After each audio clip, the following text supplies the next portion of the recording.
warahmatullahi wabarakatuh. Kami mahasiswa dari Universitas Sidarta, Fakultas Teknik, Program Studi Informatika, semester 7. Saya Muhammad Hendrian Sori sebagai narasumber pertama. Dan saya Lailatul Fida sebagai narasumber kedua. Dan saya Gita Juliwanti sebagai narasumber ketiga. Akan mempresentasikan mengenai layanan-layanan pada cloud computing untuk memenuhi tugas komputasi komputer. Yang pertama, layanan cloud computing terdiri dari 3 tingkatan, yaitu SaaS, PaaS, dan IaaS. Berikut akan kami tampilkan mind map dari presentasi kami. Untuk selanjutnya, kami serahkan kepada narasumber yang pertama. Baik, saya akan menjelaskan macam-macam layanan pada cloud computing. Yang pertama, SaaS atau Software as a Service, memberikan layanan kepada pelanggan atau pengguna untuk menggunakan perangkat lunak aplikasi pada infrastruktur komputasi awal. Tentang SaaS, secara teknik, model aplikasi ini bisa diakses dari berbagai macam klien, baik melalui antarmuka atau interface, tim klien desktop maupun tim klien seperti web browser, misalnya email berbasis web. SaaS juga merupakan model aplikasi yang sasarannya difokuskan pada user individual. Keuntungan SaaS, tidak perlu membeli lisensi software lagi, tinggal berlangganan ke cloud provider dan tinggal membayar berdasarkan pemakaian. Layanan pada cloud computing yang berupa platform as a service atau disingkat PaaS, memberikan layanan kepada pelanggan atau pengguna untuk menyebarkan atau deploy aplikasi kepada pengguna lainnya melalui bahasa pemrograman, pustaka, layanan, dan kakas yang didukung oleh penyedia. Tentang PaaS, pelanggan tidak perlu mengontrol, mengelola, atau mengendalikan infrastruktur di bawahnya seperti jaringan, server, sistem operasi, dan media penyimpanan, namun memiliki kendali terhadap aplikasi yang mereka kembangkan.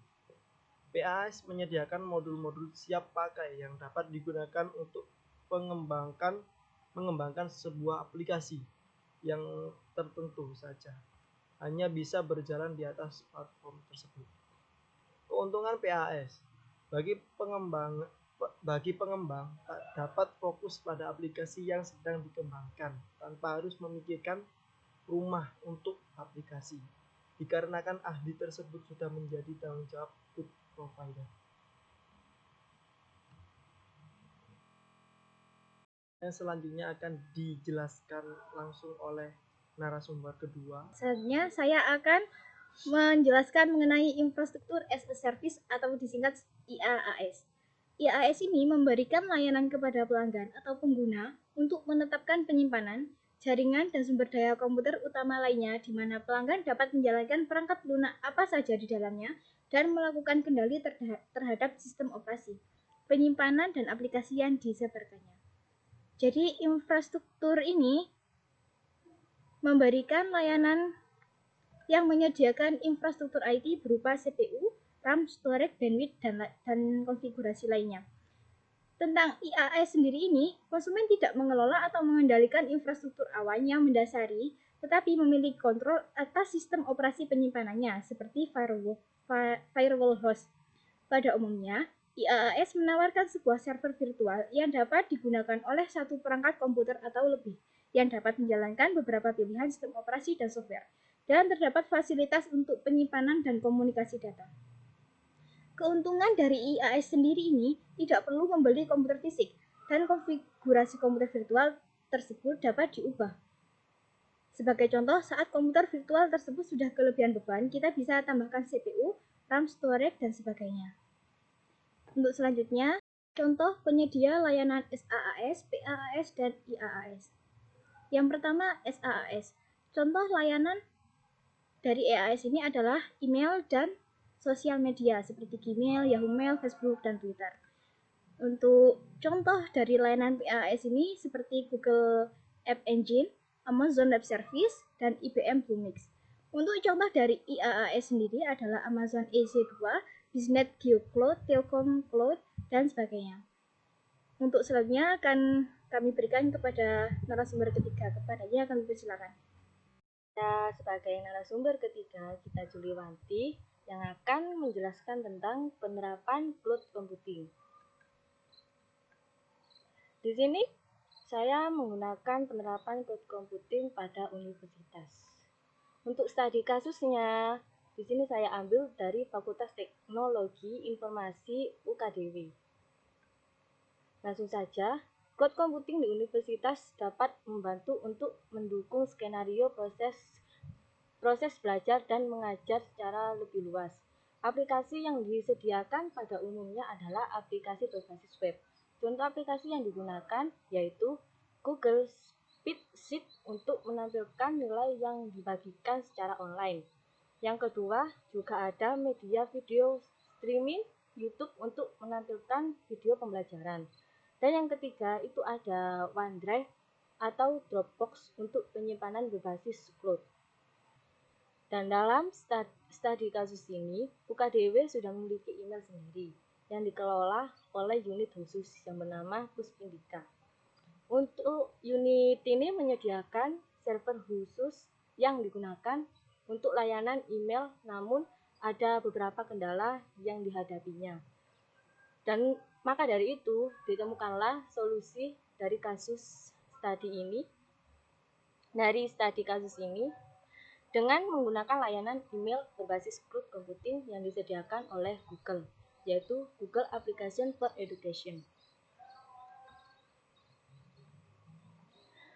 Nah, maka ditemukannya beberapa manfaat atau kelebihan setelah menerapkan layanan email berbasis cloud computing.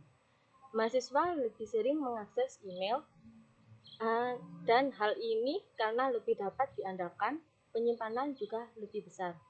Interface yang lebih mudah digunakan, terus dapat diakses dari berbagai perangkat bergerak seperti smartphone, dan tablet. Tidak terganggu saat listrik padam. Tidak perlu menyediakan server khusus untuk mail server. Tidak perlu tenaga untuk perawatan server. Dan juga tidak perlu membeli hard disk dengan kapasitas besar untuk media penyimpanan. Fakultas Teknologi Informasi UKDW juga menggunakan Google Docs untuk media penyimpanan dokumen. Berikut beberapa keuntungan yang didapatkan, yaitu tidak membutuhkan server untuk menyimpan berkas elektronik. Terus berkas elektronik dapat diakses dari mana saja dan kapan saja.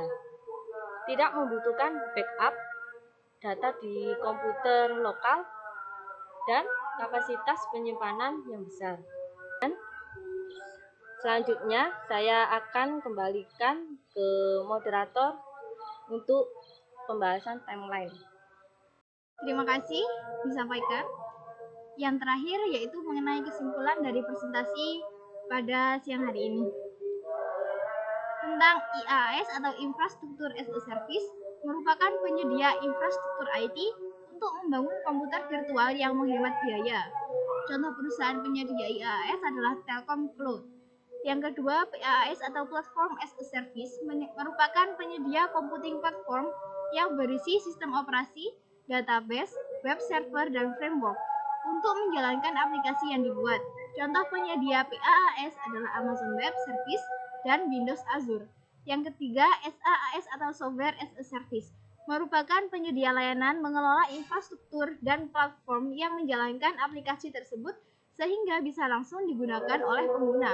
Contoh Gmail, Yahoo Mail, Twitter, dan Facebook. Berikut akan kami tampilkan referensi yang menjadi rujukan untuk presentasi kami.